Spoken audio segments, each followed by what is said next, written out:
이번 단원에서는 인류 문명사에서 있어 유럽이 세계를 정복한 힘의 원천에 대해 근대의 가장 큰 충돌 사건, 집단적 상상력의 힘, 과학기술의 우위, 정보력의 원천 순으로 진행하겠습니다. 유럽이 세계를 정복하게 된 이유를 알아보려면 가장 먼저 근대에 일어났던 가장 큰 충돌이라고 불리는 아타우알파 생포 사건으로 1532년 11월 16일 잉카의 황제 아타우알파와 스페인의 정복자 피사로가 페루의 고지대 도시인 카하마르카에서 최초로 마주친 사건입니다. 당시 168명의 스페인 병사를 거느린 피사로는 낯선 땅에 들어왔습니다. 그는 그 지역에 대해 잘 몰랐고 가장 가까운 스페인인들과도 연락이 완전 끊어졌으므로 때맞춰 지원 병력이 올 수도 없었던 상황이었습니다. 반면 아타우알파는 수백만의 백성이 있는 자신의 제국에 버티고 있었으며 다른 인디언과의 전쟁에서 막 승리를 거둔 8만 대군이 그를 둘러싸고 있는 상황이었습니다. 그런데 두 지역의 지도자가 마주치고 난 후 몇 분이 지나지 않아서 168명의 병사를 거느린 피사로가 수백만의 병사를 거느린 아타우알파를 사로잡아 버린 것입니다. 피사로는 그 후 8개월 동안 아타우알파를 인질로 잡아두고 역사상 가장 많은 몸값을 받아냈습니다. 그 양은 가로 세로 높이 6.7, 5.2, 2.4m의 방을 가득 채울 만큼의 황금이었습니다. 그렇다면 어떻게 168명의 스페인인들이 8만 명의 대군을 물리칠 수 있었을까요? 첫 번째로 집단적 상상력의 힘입니다. 그 이유는 피사로 대장이 발베르데 수사를 아타우알파에게 보내어 하느님의 사제로서 하느님의 일들을 가르치기 위해 왔다 전했습니다. 아타우알파를 포로로 잡은 뒤 모든 것을 창조하신 하느님께서 이 일을 허락하셨고 우리가 이토록 수가 적은데도 승리할 수 있었던 이유는 그러한 까닭이었다고 말합니다. 여기서 피사로를 비롯한 스페인인들은 하느님의 존재를 굳건히 믿는 신념이 있었고 그 신념으로 싸우는 것을 알 수 있습니다.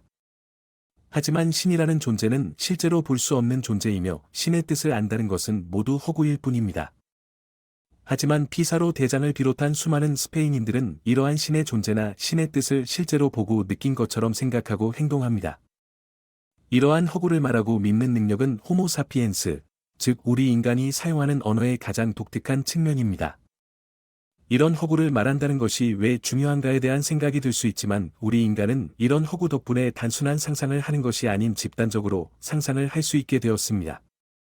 삼성이라는 회사를 예를 들어서 얘기하자면 삼성이라는 회사가 존재한다고 생각할 때 많은 삼성의 핸드폰, 반도체 등 많은 제품이 있지만 이것이 삼성이라는 회사의 존재를 뜻하는 것은 아닙니다. 이 모든 제품들이 다 폐기 처리되어 사라진다 하더라도 삼성은 또 다시 많은 제품을 만들면 되고 수많은 삼성의 직원들이 사라진다 하더라도 삼성은 또 다시 많은 직원을 고용하면 됩니다. 하지만 판사가 삼성의 해산 판결을 내린다면 공장도, 제품도, 직원들도 그대로지만 삼성이라는 회사는 그 자리에서 사라지게 됩니다. 이것이 바로 우리 인간의 집단적 상상력의 힘이라고 생각합니다. 이 모든 것은 인간의 집단적 상상력으로 만들어낸 환상이고 또한 그 환상을 굳건히 믿고 있습니다. 피사로를 비롯한 스페인인들은 단순한 상상을 넘어 존재하지 않은 신에 대한 집단적 상상을 하게 되었습니다. 그 집단적 상상으로 인한 신과 종교에 대한 믿음으로 유럽인들은 오랜 세기 동안 많은 지역의 원주민들을 살육하고 많은 전쟁을 치르는 것을 정당화시켰습니다. 이런 정당화를 통해 죄의식 없이 많은 제국을 침략할 수 있었고 점점 더 강한 강대국이 되었다고 생각합니다. 두 번째 원인은 바로 과학기술의 우위입니다. 피사로의 스페인인들은 168명의 소규모 인원뿐이었고 상대는 8만이라는 대군이었지만 스페인군들은 완벽한 군사적 우위를 점하고 있었습니다. 스페인군은 쇠칼을 비롯한 갑옷, 총, 말을 가지고 있었고 그에 비해 아타우알파의 군대는 겨우 돌, 청동기, 나무 공봉, 갈고리 막대, 손도끼, 헝겊으로 만든 갑옷뿐이었습니다. 이와 같은 군사적 장비의 불균형은 전쟁에 결정적인 영향을 주었습니다. 수많은 세기 동안 유럽인의 정복에 저항할 수 있었던 아메리카 원주민은 말과 총을 구하여 능숙하게 다룸으로써 군사적 불균형의 폭을 좁혔던 부족뿐이었습니다.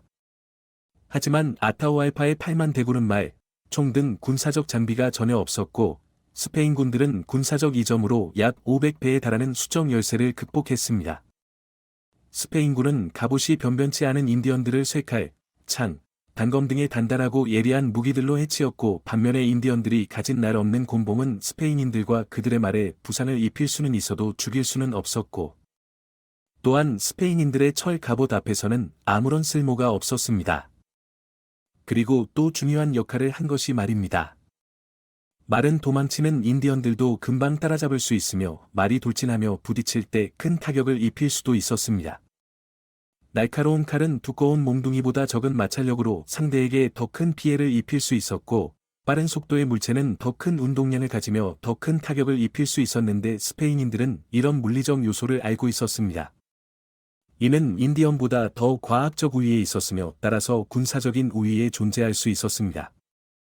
그리고 어떻게 해서 유럽의 스페인은 잉카 제국을 침략하러 가고 잉카 제국은 유럽을 침략하러 가지 못했나라는 생각을 할 수도 있는데 그 이유는 바로 해안 기술에 있습니다. 스페인은 그 해안 기술로 인한 배가 있었고 그 배를 타고 스페인에서 대서양을 건너 파나마로 갔으며 다시 태평양을 따라 페루로 넘어갈 수 있었습니다. 그런 해안 기술로 유럽은 점점 더 크게 팽창해갔고 잉카 제국은 그럴 수 없었던 것입니다.